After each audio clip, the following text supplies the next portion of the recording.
मेरे साथ जुड़े रहने के लिए चैनल को करें सब्सक्राइब, साथ में बेल को दबाकर ऑल के ऑप्शन पर क्लिक कीजिए। दोस्तों, कहानी सोनल और उसके जेठ की है। कहानी बहुत ही ज़्यादा मज़ेदार है, अंत तक सुनिएगा। सोनल एक बेहद ही सुंदर जवान लड़की होती है। सोनल अपने माता पिता के साथ गांव में रह रही होती है। सोनल अपने माता पिता की इकलौती संतान होती है। सोनल ने बीकॉम की होती है। सोनल काफ़ी सीधी सादी लड़की थी। अगर सोनल को कोई कुछ कहता तो वह उसका कोई जवाब नहीं देती, बल्कि घर आकर रोने लग जाती। सोनल में कहीं ना कहीं अभी बचपना बाकी था। सोनल की उम्र 25 साल की हो गई थी, जिसके कारण सोनल के माता पिता ने सोचा कि क्यों ना सोनल की शादी कर दी जाए। सोनल के माता पिता सोनल से इसके बारे में बात करते हैं, तो सोनल अपने माता पिता से कहती है, आप जहाँ भी मेरी शादी करवाएंगे मुझे मंजूर है। सोनल की वह बातें सुन उसके माता पिता बहुत खुश होते हैं, जिसके बाद सोनल के लिए अच्छे घर का लड़का ढूंढने लग जाते हैं।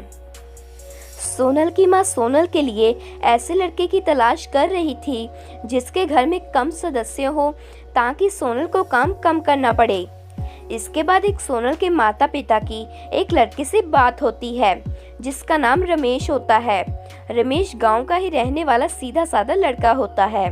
रमेश के साथ उसका बड़ा भाई विक्की रह रहा होता है। विक्की की अब तक शादी नहीं हुई थी। वह मोहल्ले की एक लड़की से प्यार करता था, लेकिन उस लड़की की शादी हो गई। जिसके बाद विक्की ने सोचा कि वह शादी नहीं करेगा, लेकिन वही रमेश ने सोचा कि वह तो शादी करेगा ही। इसलिए वह सोनल के माता पिता से मिलता है और अपने बारे में उनको बताता है। सोनल के माता पिता को अपने बेटे के लिए रमेश पसंद आ जाता है। वहीं सोनल की माँ को इस बात की खुशी थी कि रमेश के घर में सास ससुर नहीं है, वरना सारा दिन सोनल उनके लिए चाय रोटी ही बनाती रहती।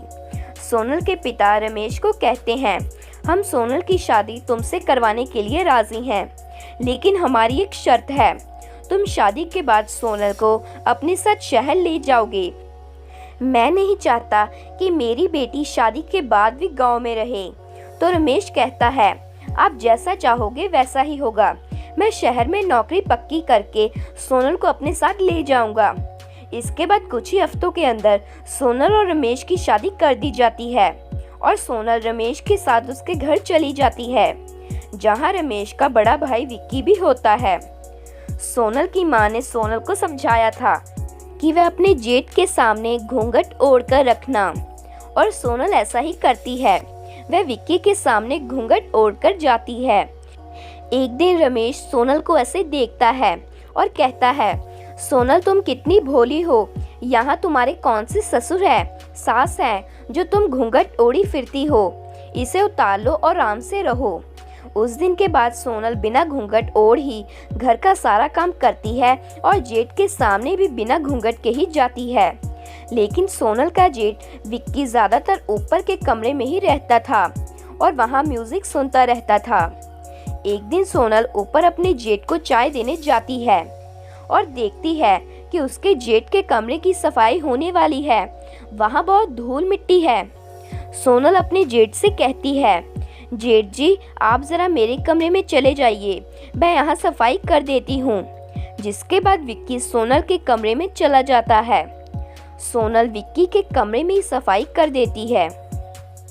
जब विक्की अपने कमरे में देखता है तो वह हैरान हो जाता है और सोनल से कहता है, वाह आपने तो कमरे को एकदम चकाचक कर दिया।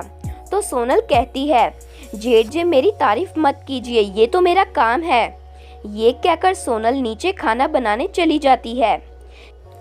इसके बाद सभी खाना खा रहे होते हैं तो रमेश सोनल और विक्की को कहता है, शहर में मेरी नौकरी पक्की हो गई है, कल हम शहर शिफ्ट हो जाएंगे, अपना सामान पैक कर लो। इसके बाद अगले ही दिन रमेश सोनल और विक्की शहर निकल जाते हैं। शहर में रमेश एक फ्लैट खरीद लेता है, जहां वह अपनी पत्नी और बड़े भाई के साथ रहता है। कुछ ही दिनों में सोनल का जेठ विक्की भी शहर में नौकरी ढूंढ लेता है, जिसके बाद दोनों भाई नौकरी पर चले जाते हैं और घर पर सोनल अकेली होती है। शाम के पहले ही सोनल का जेठ विक्की काम से घर आता है। उसके आधे घंटे बाद ही रमेश भी घर आ जाता है। घर आते ही वह सोनल को खाना लगाने के लिए कहता है। सोनल खाना लगाती है और खाना खाकर सभी सो जाते हैं। इसके बाद सब कुछ सही चल रहा था। एक दिन किसी ने सोनल के जेठ विक्की के कान भर दिए। उसका भाई रमेश उसे घर से निकालने वाला है। इससे पहले ही वह तुम्हें घर से निकाले, तुम घर पर कब्जा कर लो। विक्की ऐसा ही करता है।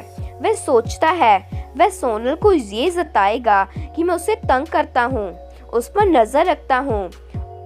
ऐसे में भैया सोनल को लेकर घर से चले जाएंगे और फ्लैट मेरा हो जाएगा। ये सोचने के बाद विक्की काम से घर आने के बाद सोनल को घूरने लग जाता है। उसे बार बार छोटी मोटी चीज लाने के लिए परेशान करता है। सोनल भी सब देख रही थी।